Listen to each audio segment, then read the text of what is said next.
Hey everybody, I'm Mark. Welcome to this video. We are now finally getting to watch episode 2 of TharnType the series season 2. So to everybody that stayed up late at night waiting to watch it, um, I commend you for your dedication and effort. For me, I just gave up once it got to the evening. I was like, I'm not gonna lose the evening because I spent most of the afternoon and the evening waiting around, and I wanted to just like have some time to enjoy the evening. So it's like, no, just no.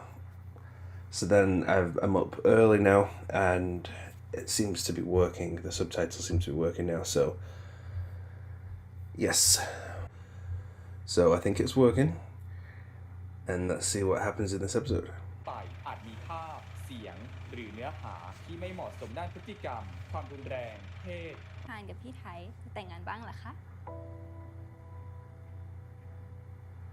แต่งงานกันได้ป่าววะไทย Okay, because last time it was like, are you sleeping? Or you are sleeping.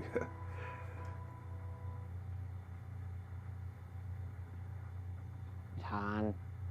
Oh, that's where it went. Okay. มึงเคยบอกกูไม่ใช่หรอ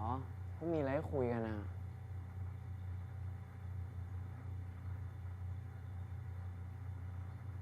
กูไม่รู้หรอกนะว่ามึงคิดที่อะไรอยู่ในหัวแต่ถ้ามึงไม่พูดอ่ะกูก็ไม่รู้หรอกนะ That's true.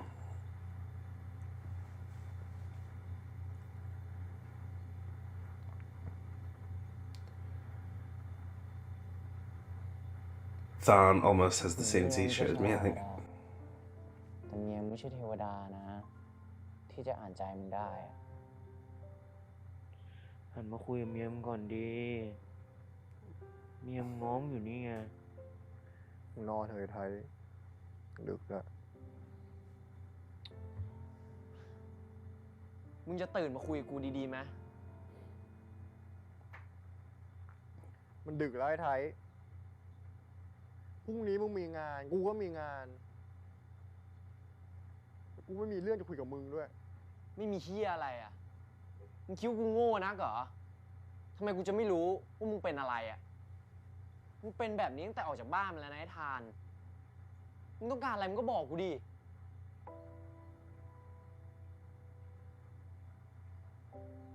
แล้วมึงให้กูได้ปะล่ะ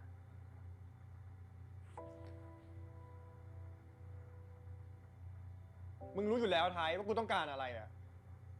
แต่มึงให้กูไม่ได้ไงเหี้ยทานก็มึงเป็นแบบเนี้ยกูถึงไม่อยากคุยกับมึงคุยไปก็ทะเลาะเพื่อมึงลืมนะว่ากูกับมึงอ่ะเป็นผู้ชายทั้งคู่อ่ะ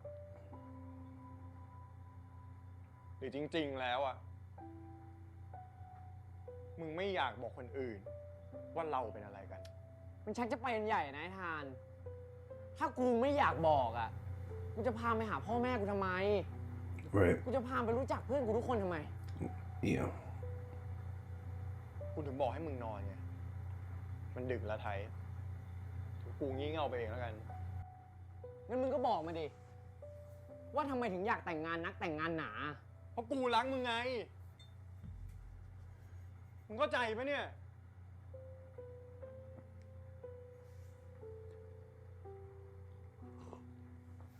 ถึงรักกันอ่ะก็ไม่จำเป็นต้องประกาศให้โลกรู้ป่ะ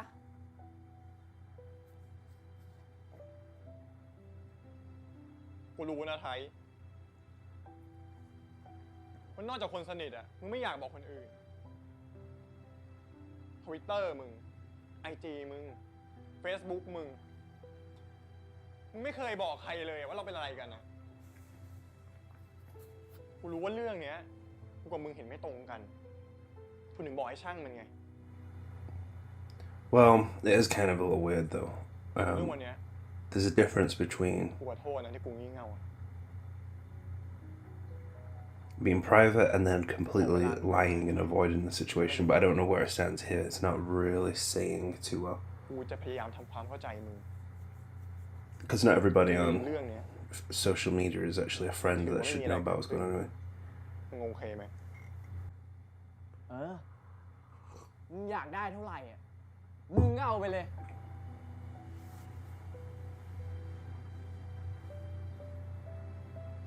ก Yeah, we're wearing the same T-shirt. กูไม่อยาก Well, บอก so ทีว่าเราเป็นอะไรกันแค่นั้น well, not everyone needs to know.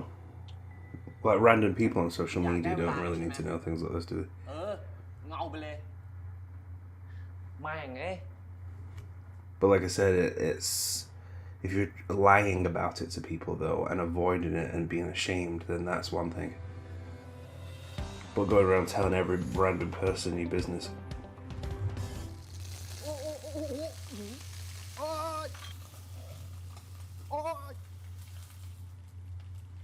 His mood's changed. เสียงดังเลยวะเนี่ย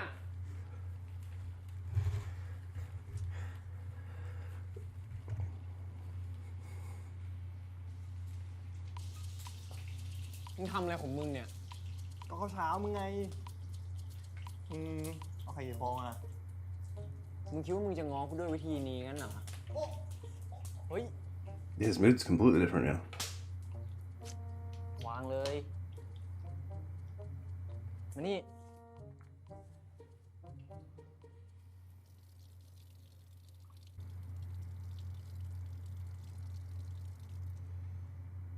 เอาเป็นควายแล้วมันทอดไข่ไม่เป็นอีกเด็กประถมทำได้เลยเนี่ยมันเจ็บมากไหมเนี่ย แดงหมดเลย See, he cares about you. ยิ้มแหละ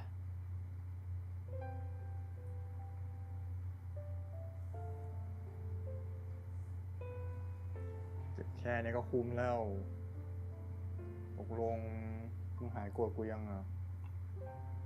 มึงคิดว่ามึงยอมเจ็บตัว แล้วกูจะหายโกรธมึงนั้นเหรอ ต่อให้มึงเอามือไปจุ่มกระทะร้อนๆเนี่ย กูไม่หายโกรธมึงหรอก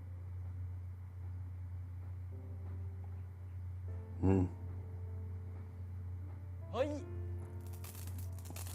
มึงจะทำอะไรของมึงเนี่ย คิดว่ากูไม่กล้าเหรอ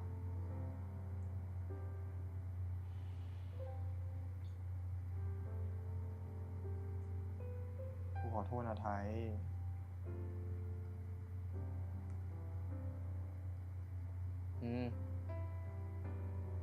พอใจมึงยังอ่ะ นั่งไปทำเอง ให้กูช่วยไหม มึงนิ่งเลยมึง ไป มึงนี่แม่งไหม้หมดเลยเนี่ย ในห้องน้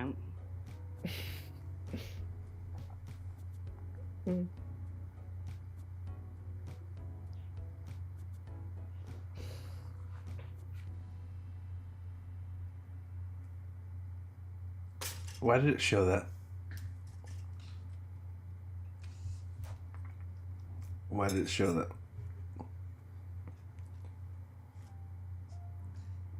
ช่างเหอะเนี่ยกูออกแล้วเนี่ย I don't know why, but I'm not getting a lot of maturity from this series. I would think, you know, with it being 7 years, that people would be a little bit more. แล้วมึงจะไปไหนกันนะ ำไปมหาลัยครับ พวกกันมีเรียน Because some of this, the way everyone's like being all, it's cute, but it seems like high school type of thing to me. ไปมอบ่อยกับเพื่อนผู้บางคนอีก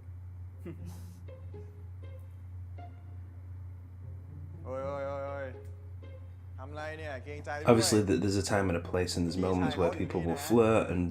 have that kind of cute moments and stuff, but พี่ทานจะมาห่วงผู้ตอนนี้ก็ไม่ทันแล้วนะเนอะ it's a little too unrealistic. Yeah, I know it doesn't sound nice to say that, but it kind of does to me. พี่บอกเลยนะถ้าพี่อยู่ตัวเราจีบกัน2 คนเซอร์ไม่ได้เป็นแฟนคู่ง่ายแบบนี้หรอกเข้าใจไหม นะพ่อ พูดหมาได้ไทยเอ็งกลับมาหนก่อนก็3-4 เดือนแล้ว นี่ใจคออีกจะไม่คิดจะโผล่หน้าไหมพ่อกับแม่เห็นหน้าบ้างหรอวะนะหรือว่าไอ้ฝรั่งมันอยู่อะไร คอยดูนะ เจอกันหนหน้าเนี่ยจะไปโต้ช็อกหัวมัน งั้นลูกพ่อก็เป็นม่ายนะ เฮ้ยไม่อะไร พูดดีๆนะเว้ย ลูกข้ายังไม่มีเมีย จะเป็นได้ยังไง ยอมรับสักทีอะพ่อ นี่ก็ผ่านมาตั้งกี่ปีแล้วเนี่ย พ่อเองไม่คือไม่ That's not gonna help things, is it? พ่อก็ไม่ของพ่อต่อไปละกันลูกพ่อไปทำงานแล้วแค่นี้นะ ดีลูกผู้ชายเนี่ยต้องรับผิดชอบงานตัวเอง But yeah, there he doesn't seem too bothered by what his dad's saying. Like he stands by it. Like he's with Tharn, and that's it. Accept it.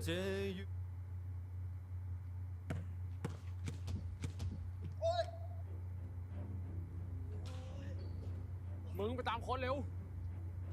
เร็วดิวะ เชี่ยเฟียสมึงโอเคปะ That that didn't look very much like a big fall. I was gonna end up in there. This is a bit. คุณหมอผมต้องเล่นบาสได้นะคุณหมอ ห่วงนะครับ ค่อยๆหายใจ I don't know. Is it just me? But this doesn't seem like the acting's going too well. Or if it's meant to be like that. คนไข้ต้องค่อยๆหายใจนะครับ ค่อยๆหายใจครับ ใจเย็นๆ และนอนลง They pushed him and he just fell on his butt.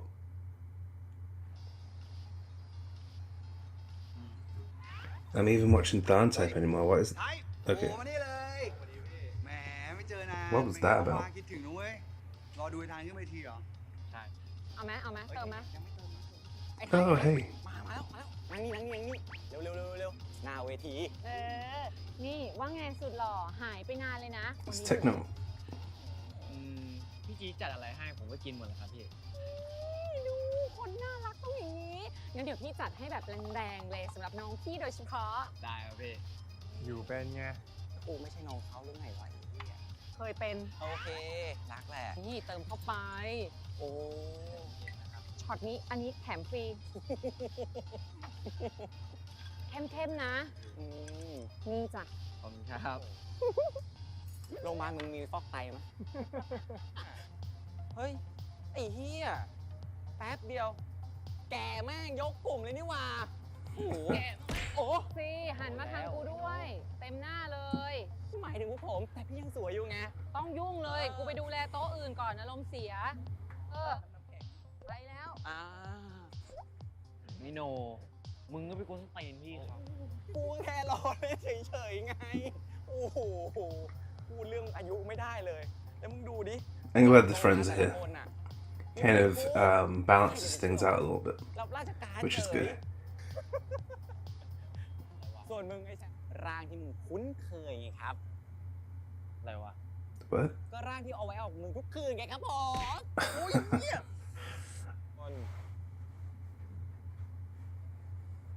I'm hoping now that Type is lost in เป็น his เพลง singing, ที่ because that happened in the first season. I really enjoyed that, where his defensiveness or his anger and frustrations just melted away when he was being sung to, and it's really cute. And I think we might get that now. I hope so, because things have been a little wobbly, bit strange. So it's time for some nice moments now. ลืมตาในเช้าวันนี้กับโลกที่ดูเปลี่ยนไป นาฬิกาที่ตั้งเอาไว้ปลุกตัวฉันเหมือนในวันก่อน เธอยังคงนอนหลับไหลคงฝันดี คิดถึงตอนที่มองตากันไม่ต้องพูดอะไรสักคำควรเก็บเอาไว้ อยากให้เธอเป็นคนสุดท้าย It's kind of high though. Yeah, that's kind of high. ใจจะไม่ทำให้เธอไม่คนดีโอ้และขอแค่เธออย่าปล่อยมือฉัน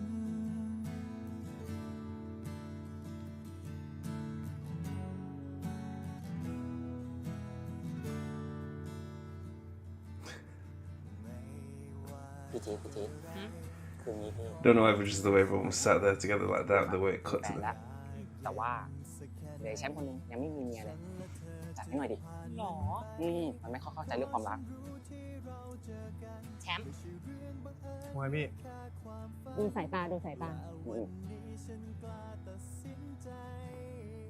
ทำไมอ่ะพี่ He has always had a soft spot. อะไรวะ when it comes to watching him perform, which is super cute. Now, after all these years, it's still the คนที่ same. มีความรัก แล้วมองไปที่ความรักโลกมันเป็นสีชมพูไงเพื่อนแต่ยากมันดี แล้วไงวะ ความรักไม่ทำให้อิ่มนี่หว่าว่ามีเพื่อนกินข้าวอ่ะดีกว่ามีความรักเยอะพี่จีว่างั้นปะ ไม่อ่ะ พี่มีผัว กูมีแฟน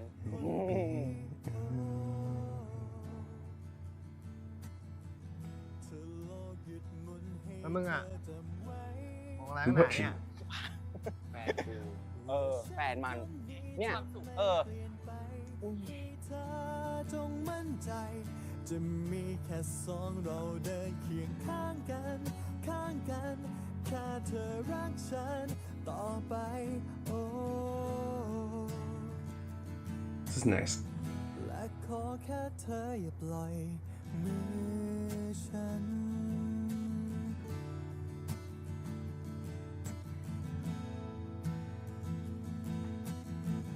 และขอแค่เธออย่าปล่อยมือฉัน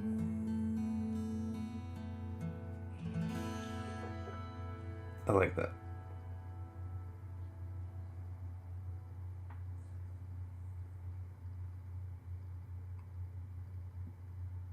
So his little smile there.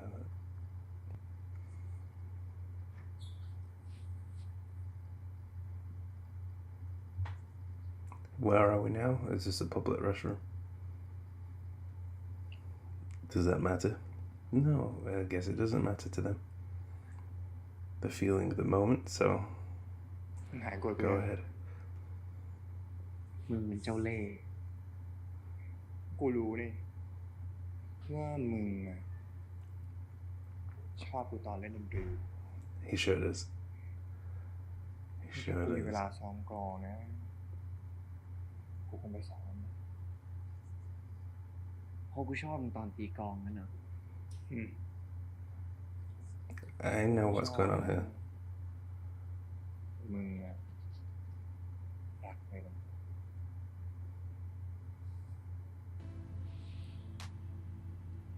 This is their drum practice.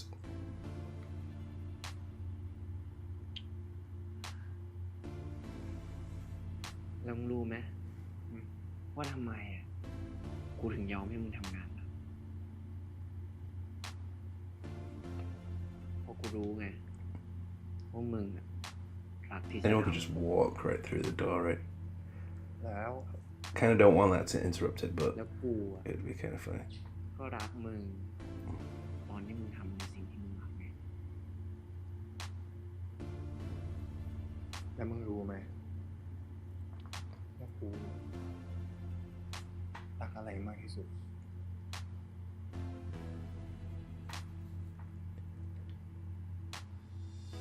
ก็กูไง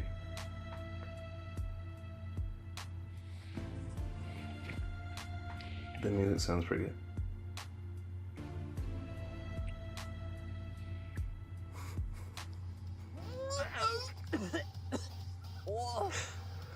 What a really bad way to transition from that. แป๊บนึงเจอแต่โซดาอีกมึงโอ้แม่งไม่ไหวว่าวันเนี้ยมึง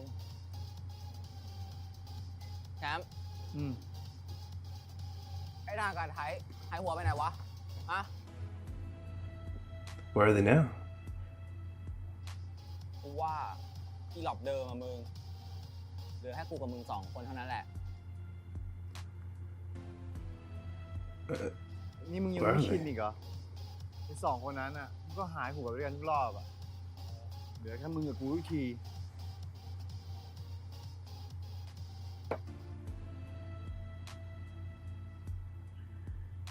ทางหัวแม่งเถอะ I can't work out where โอ้ that จะ is. แดกกันอยู่แถวๆนี้ If it's in the cubicle or not. It looks too dark for that.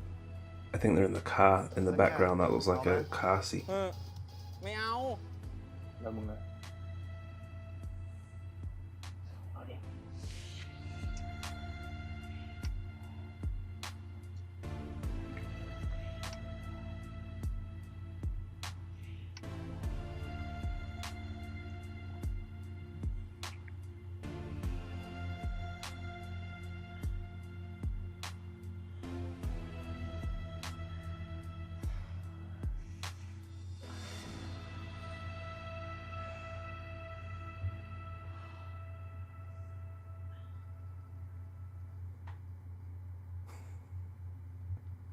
จะอยู่ตรงนี้เสมอบอกเธอว่าไม่ไปไหนและจะยังยืนยันให้เธอมั่นใจ I am sure there's an uncut version of that somewhere. They would have had to film that longer than that, I'm sure. So hopefully, you all, we all eventually get that. นี่คุณคิดอะไรอยู่ ถึงไม่ยุ่งวุ่นวายที่ OPD เด็ก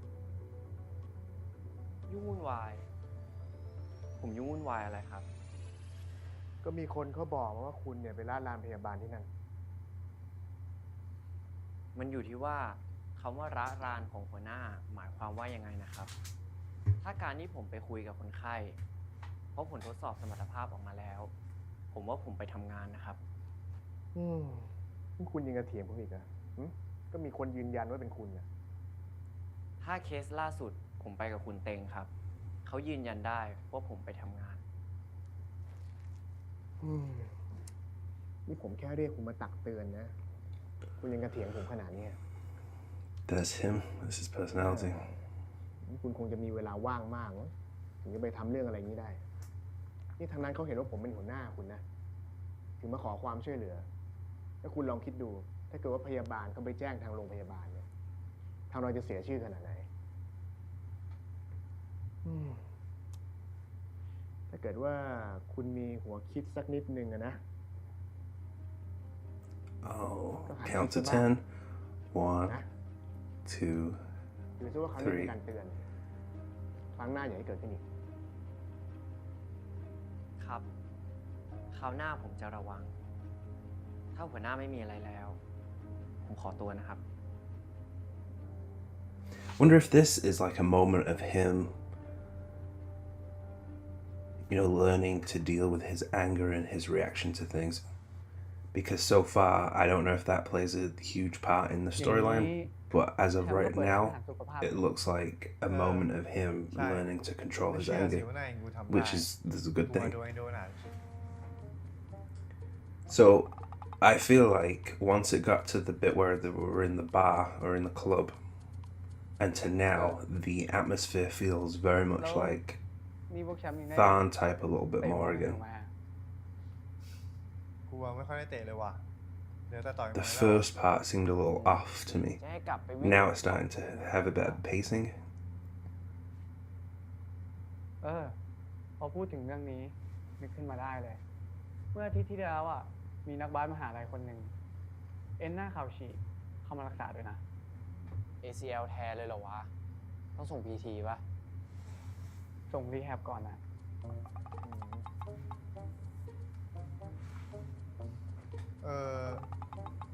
นี่พวกมึงคุยอะไรกันวะ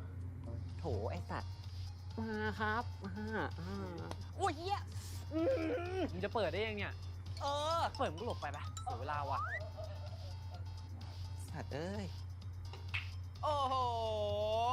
โอ้ยเหี้ยลงหนึ่งโอ้ยหล่อมากมั้งกูเคารพมึงเลยครับไปแล้วหนึ่งโอ้เบาได้เบามึ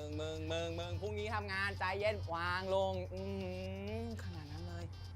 ทำไมวะ ตอนหมออยู่นะนั่งเก็บอาการเก่งชิบหาย ตอนมันอยู่กู2 คนนะ ด่าไม่ยั้งเลยวะ มึงจะไม่ให้กูด่าได้ไง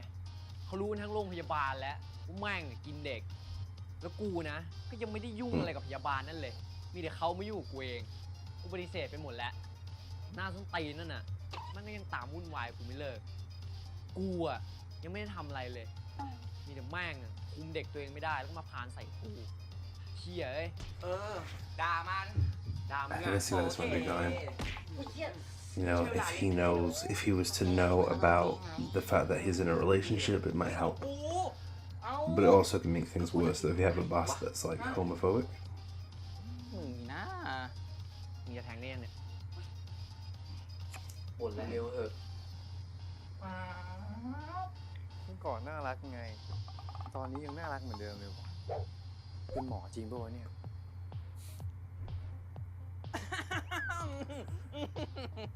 อยากเสือก มึงคุยกับใคร ก็ไอ้หมอไงที่เล่าให้มึงฟังมันไลน์มา หมอไหน ไอ้ขุนพลไงจำได้ปะเนี่ยตอนปีหนึ่งอ่ะ อ๋อ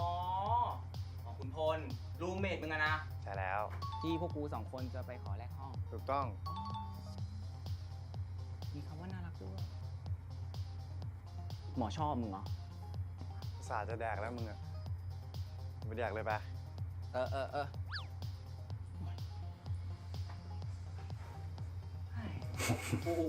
เฮ้ยไทยเบาได้เบาดิวะ ออกไหมไอ้ออกทาน โอ้ย เออ ไอ้ไทย มึงรับดิหนัก โอ้ย โอ้โห แม่งเอ้ย อ่ะของเมียมึงอ่ะ มึงมาทำอะไรกันมาเนี่ยฮะทำไมเมาขนาดเนี้ย ถามกูโอ้โห กูคงมีคำตอบให้มึงมั้งชิบหาย มึง กูอะควรถามมึงมากกว่าไหม ไปมีเรื่องอะไรกันมาปะเนี่ยฮะ Champ told you, he said it's to do with work. มึง กูก็คุยแค่เรื่องที่ทำงานของ Yeah, แม่ there you go. นะแล้วก็เรื่องหัวหน้าส้นตีนของมันอ่ะ แล้วไงต่ออ่ะ แล้วไงต่อ มึง กูกับมึงอ่ะ เป็นเพื่อนกันมาตั้งกี่ปี มึงก็รู้ ว่าเวลาแม่งเมาอย่างเงี้ย ต้นเหตุทั้งหมดอะต้องมาจากมึงไง Not helping. ใช่ไหมอ่ะ ยอมรับแล้ว อ่ะ แล้วรอบเนี้ยงองแงอะไรกันดีกว่า ไม่ได้งอแงอะไร แค่ นกเขามึงไม่ขันมึงไม่ทำกันบ้านฮะ พี่ทอนเขาจะแต่งงานอ่ะ เอ้าเหรอ โอ้ยินดีเลยมึง กูพร้อม แต่ว่าพี่ทอนเขาไม่ได้ชวนกูมึง เขาเกลียดมึงมั้งละ อ้าวจริงดิกูขอไป I แด like ก this ข้าวฟรี exchange. ด้วย It's- อ๋อกูอยากแต่งงานกับมันอ่ะ ฮะ มึงทำมันท้อง มันท้องก่อนแต่งเหรอ มึงทำมันท้องหรือยังไง หรือไม่ใช่หรืออะไร ฮะ ไม่ใช่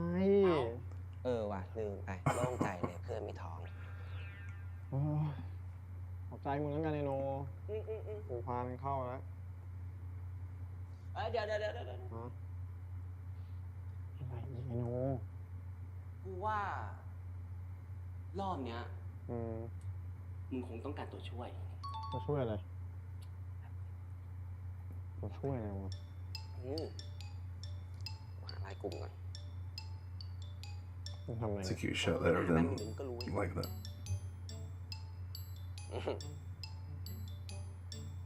รีบแม่ง อะไรเนี่ยโน แป๊บมึง ทีอุ้มขึ้นเตียงนี่มึงไม่บ่นหนัก ทีนี้มาบ่นหนัก ไม่ได้บ่นเลย ตาดา กลุ่มนี้เจ๋งนะกลยุทธ์ผัวไอ้ไทยงานเนี้ย มึงได้แต่งเมียสมหวังแน่นอนครับ Thank you, Techno.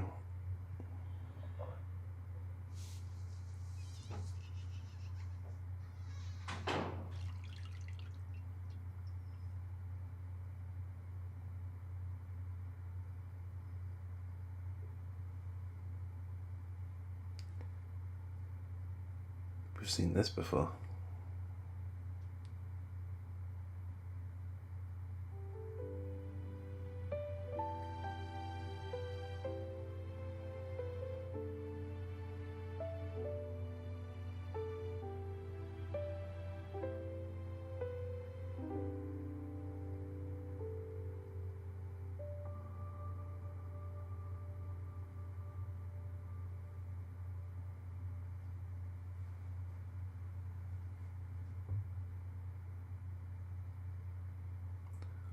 What's up? ไทย ถ้ามึงมีเรื่องไม่สบายใจอะทำไมมึงไม่บอกกูวะ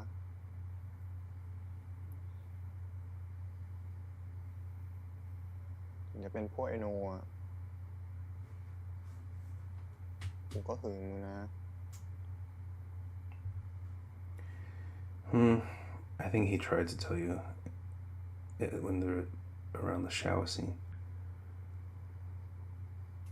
in the last episode, or at least the beginnings of it.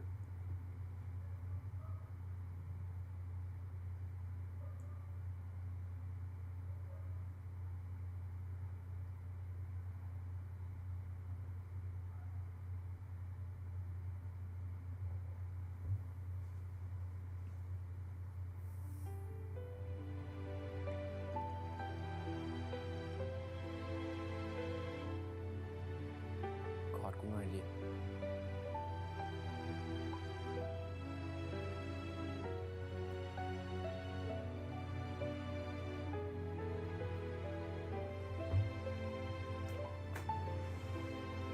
It's even nicer that it's on his side where he is. It's really nice.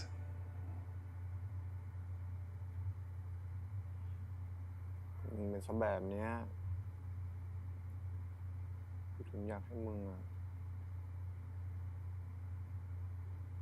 เป็นของกูแค่คนเดียว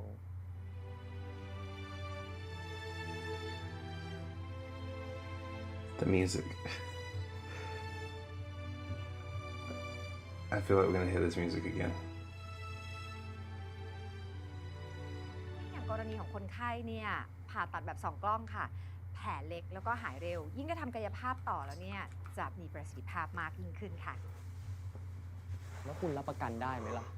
ว่าถ้าผ่าแล้วอ่ะเข่าผมมันจะกลับมาเป็นเหมือนเดิม คนไข้ค่ะแต่ถ้าผ่าเนี่ยยังไงก็ดีกว่าการไม่ผ่านะคะ เพราะถ้ายิ่งไม่ผ่าแล้วเนี่ยเอ็นฉีกอย่างของคนไข้เนี่ยอาจจะไม่ This กลับมาเหมือนเดิม bit of the story is not convincing to me. คุณไม่ต้องมากล่อมผมหรอก I don't know, it's just something to do with the acting around it doesn't seem แล้วทำไมผมต้องมายอมตอนนี้ด้วย ผม like everyone's like เพื่อกายภาพให้เขาผมหาย คุณมีหน้า and ที่ he ทำอะไร just อะ fell คุณก็ทำไปดิ backwards. And then they're talking about surgery and she's like smiling and ถ้าคนไข้ตัดสินใจแล้ว พี่เตงเรียกผมเหรอครับ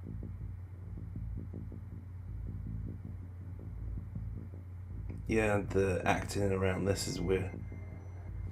Go back. ค่ะ ถ้าคนไข้ตัดสินใจแล้ว พี่เตงเรียกผมเหรอครับ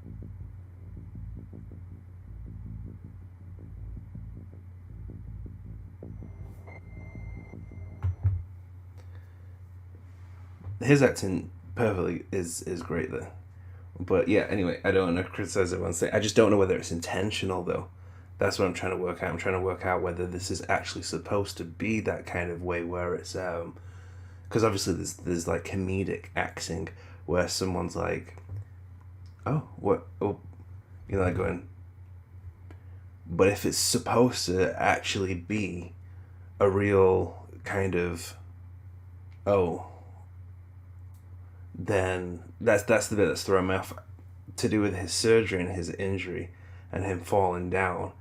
is that supposed to be comedic or is it supposed to be serious? Like, because that didn't come across like he hurt himself at all, or that it's serious or is injured. And that's what was like, and even this bit here at the end, I was like, what? I don't get that part. Like, if this is intentional, fine, but if it's not, then the acting isn't too good with those characters and that storyline. The pacing is a little quicker since the last episode. The last episode, I felt like it was a lot slower pacing, and there was a bit more of like a lot of space in the episode. Like a lot of moments where not much was happening and not a lot of dialogue was happening. There was a lot more dialogue in this episode, which, yeah, it went by super fast. The first part, so the good parts, okay, so I like that we can see elements in the episode of the potential with the characters. So when Type was being told off by the boss, he controlled his anger, which shows that there's it shows that he has it in him to be able to get better control of his emotions, because that's been something that's causing a rift with both of them sometimes, where he just reacts, lashes out and pushes him away and gets quite frustrated, and that's not going to help in a work situation to get very angry, because the boss was saying he keep arguing with me and he was doing his best to not resist to it. So that is one of those steps to growing up and learning that you can't just react like that to everything. So that's good to see that. I think towards the end here, he's seeing how whatever's bothering him is affecting his health. So he's concerned, looks genuinely concerned that if he's drinking like that and getting himself really drunk because of what's going on, he's now like, why don't you tell me?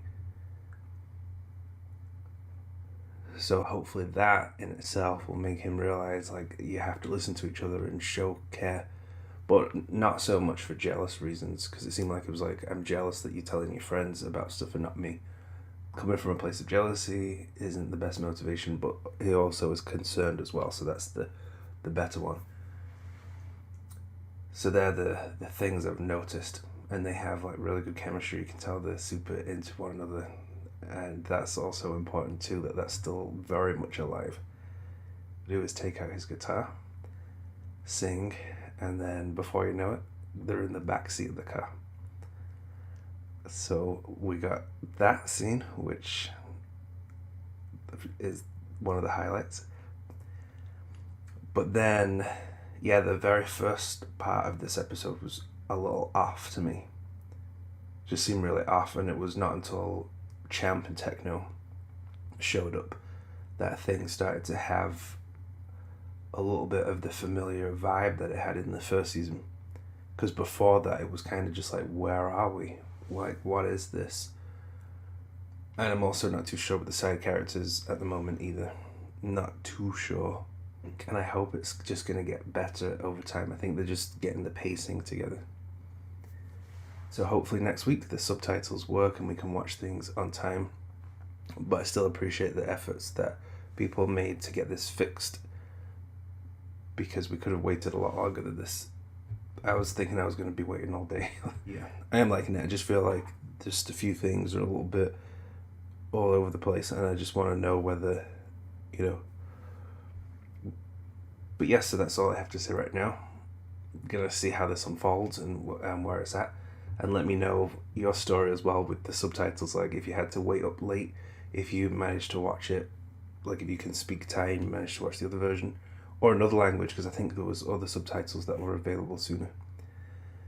But yeah, so that's my reaction to TharnType Season 2, Episode 2. Thank you for watching, leave your comments below, and I'll see you on the next videos. Bye!